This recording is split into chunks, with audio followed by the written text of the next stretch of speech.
Hello class, good morning. Start करते हैं next lecture.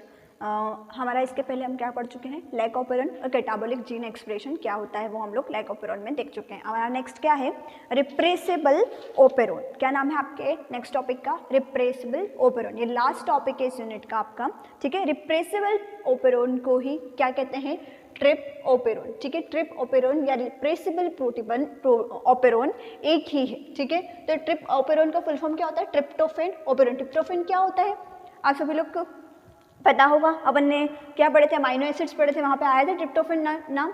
तो ट्रिप्टोफैन क्या है आपका, एक अमाइनो एसिड, ठीक है। ट्रिप्टोफैन क्या है, अमाइनो एसिड है एक टाइप का आपका, ठीक है। तो इसकी प्रेजेंस और अब्सेंस में ओपेरॉन कैसे काम करता है वो हम देखेंगे। और ओपेरॉन कॉन्सेप्ट कहाँ वर्क करता है, बैक्टीरिया के अंदर, ठीक है। ये बात सभी लोग याद रखेंगे, ठीक है।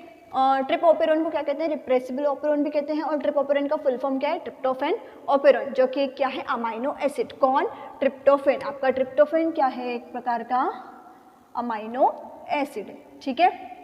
अब बात करें ट्रिप्टोफैन ओपेरॉन क्या होता है, तो इसमें क्या होता है, ये किसके लिए रिस्पॉन्सिबल होता है, जीन रेगुलेशन के लिए, ठीक है। मतलब जीन का रेगुलेशन है, रिस्पॉन्सिबल है किसके लिए, ट्रिप्टोफैन सिंथेसिस के लिए, काय में, ई कोलाई, ठीक है। ट्रिप्टोफैन ओपेरॉन किस लिए रिस्पॉन्सिबल है, इसमें क्या होता है, regulation of genes responsible for biosynthesis of tryptophan in E coli, ठीक है। Regulation of genes responsible for biosynthesis of tryptophan in E coli, ठीक है। इसमें ट्रिप्टोफैन के बायोसिंथेसिस को हम देखते हैं या पढ़ते हैं कि कैसे हो रही है या क्या ज़रूरत पड़ रही है इसकी, ठीक है।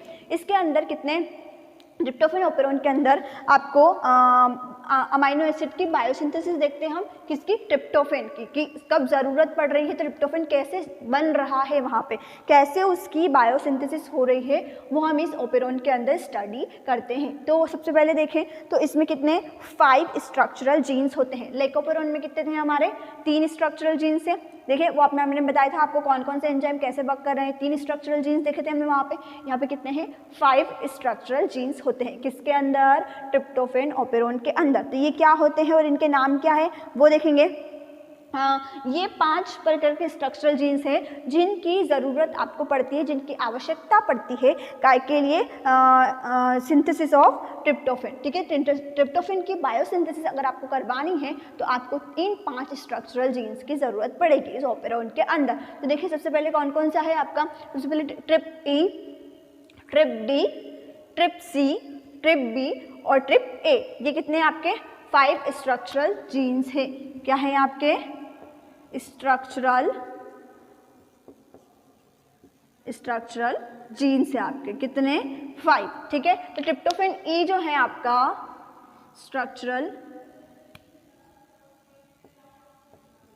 यहाँ पे लिख देती हूँ इजी रहेगा, स्ट्रक्चरल जीन्स है आपके 5, कौन कौन से, ट्रिप ई है जो कि क्या करता है, एंथ्रानिलेट सिंथेस, ठीक है। एंथ्रानिलेट सिंथेस एंजाइम फर्स्ट, ये क्या है, ये बायोसिंथेसिस में सब मिलकर ट्रिप्टोफैन की बायोसिंथेसिस में मदद करेंगे, लेकिन ये सब अलग अलग प्रकार से हैं। ट्रिप्टोफैन ई क्या है, एंथ्रानिलेट सिंथेस फर्स्ट, ट्रिप डी है एंथ्रानिलेट सिंथेस सेकेंड। ये 2 प्रकार के एंजाइम हैं, ठीक है, जो कि ट्रिप्टोफैन के सिंथेसिस में मदद करेंगे, जो कि फर्स्ट और सेकंड नाम से यहाँ पर डिफाइन किए गए हैं। आगे बढ़ें तो अगला है ट्रिप सी, इसका नाम क्या है, anthranilate isomerase and glycerol phosphate synthase, ठीक है। आपका ट्रिप सी है जो कि इस एंजाइम को ये वहाँ पे मदद करेगा ट्रिप्टोफैन के सिंथेसिस में। तो क्या नाम है इसका, anthranilate isomerase and glycerol phosphate synthase, ठीक है। ये क्या करेंगे, ट्रिप्टोफैन के सिंथेसिस में मदद करेंगे सब मिलकर। अब ट्रिप बी का क्या नाम है, तो ट्रिप्टोफैन सिंथेस बी, ठीक है।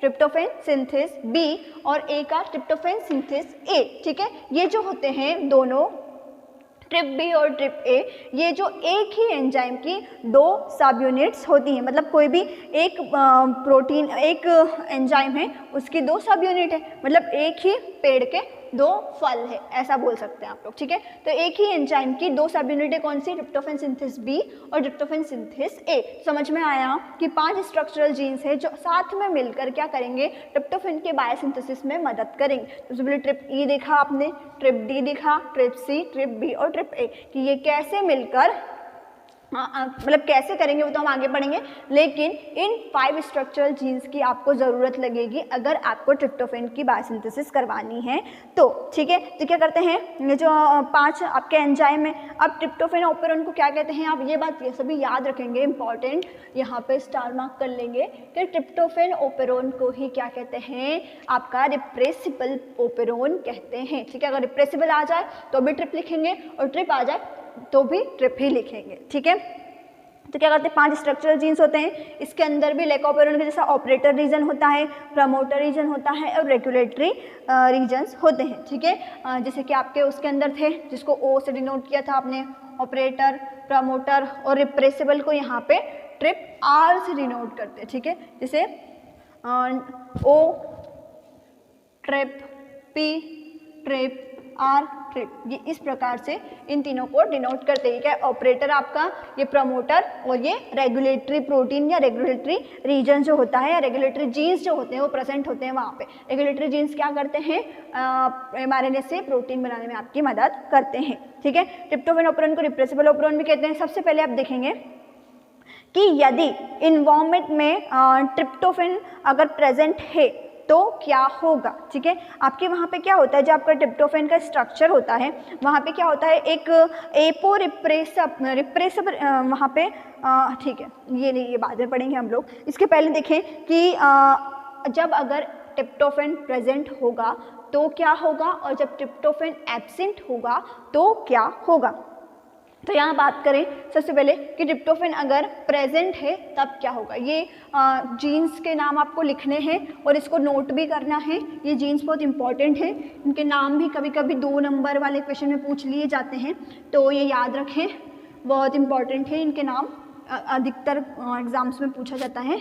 अब आगे देखें कि अगर हमारे जो सेल है, इकोलाई में देख रहे हैं सबसे पहले तो हम लोग, ठीक है। तो इकोलाई में अगर आपका ट्रिप्टोफैन अगर प्रेजेंट है, अब सॉरी ट्रिप्टोफैन अगर एब्सेंस है तब क्या होगा, ठीक है। तो वहाँ पे क्या होता है, आपके जब वहाँ पे स्ट्रक्चर होता है वहीं पे क्या प्रेजेंट होते हैं, आपके रिप्रेसिबल प्रोटीन्स प्रेजेंट होते हैं, ठीक है। जैसे देखा था ना हमने, वहाँ पे भी हमारे स्ट्रक्चर में क्या रिप्रेसिबल प्रोटीन थे। तो क्या होता है, जो ट्रिप आपका है वो क्या करता है, रिप्रेसिबल प्रोटीन को इनकोड करता है, कौन, ट्रिप आर, ठीक है। वहाँ पे क्या होगा, ट्रिप आर सिंथेसाइज होगा, ठीक है।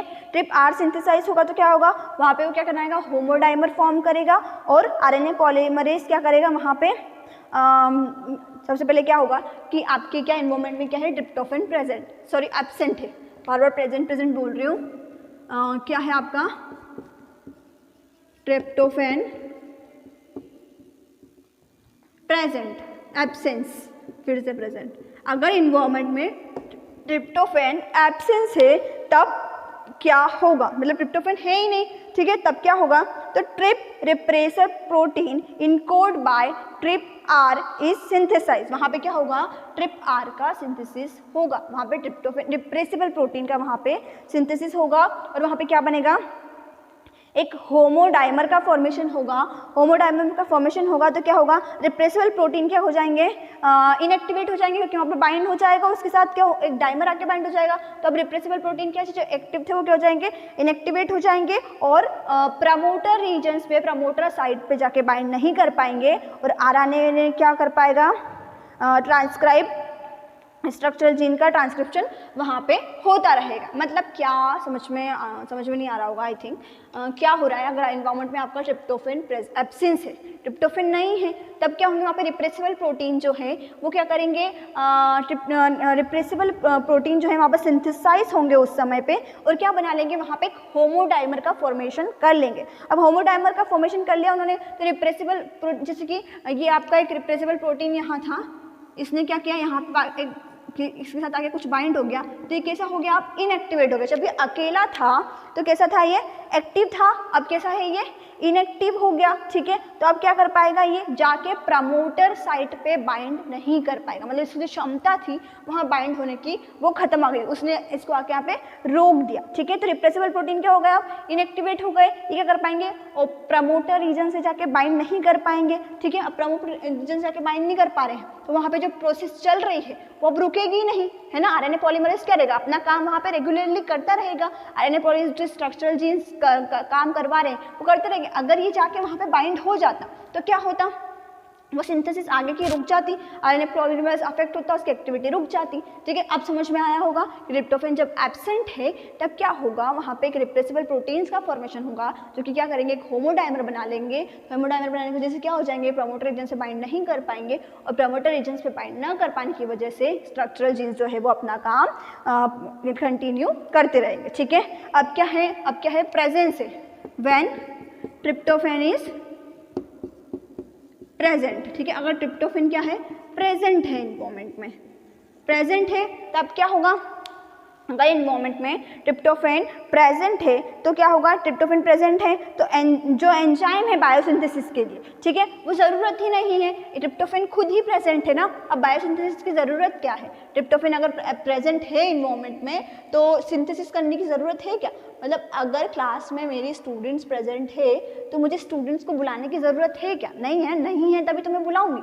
ठीक है, ऐसा समझ लीजिए। तो ट्रिप्टोफैन प्रेजेंट है तो वहाँ पे कोई एंजाइम चाहिए ही नहीं ट्रिप्टोफैन की बायोसिंथेसिस के लिए, तो जब उस समय क्या होगा कि जो स्ट्रक्चरल जीन है उनका एक्सप्रेशन क्या हो जाएगा, स्टॉप हो जाएगा, रुक जाएगा। ठीक है, वहाँ पे ट्रिप्टोफैन बाइंड्स रिप्लेसेबल, मतलब वहाँ पे क्या होगी, ज़रूरत नहीं है बायोसिंथेसिस की क्योंकि ट्रिप्टोफैन वहाँ पे प्रेजेंट है। ठीक है, अब क्या होगा, रिप्रेसिबल प्रोटीन, ठीक है, रिप्रेसिबल प्रोटीन क्या करते हैं, वहाँ पे जाके बाइंड हो जाते हैं प्रमोटर रीजन्स पे और प्रमोटर रीजन पे साइड मतलब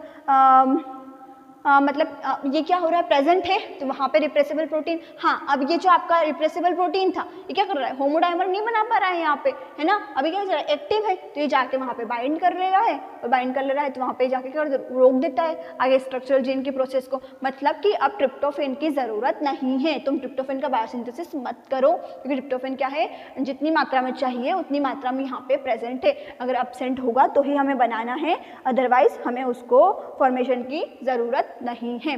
तो आई होप आप लोगों को यहाँ तक समझ में आएगा ट्रिप्टोफैन ऑपेरॉन। इसके आगे एक और प्रोसेस होती है एटेन्यूएशन, कैटेन्यूएशन क्या होता है वो हम देखेंगे और एक स्ट्रक्चर फॉर्म में भी कल मैं आपको डिटेल में समझाऊंगी कि कहाँ पे क्या प्रेजेंट होता है, एटेन्यूएशन का मतलब क्या होता है वो कल मैं आपको डिटेल में समझाऊंगी।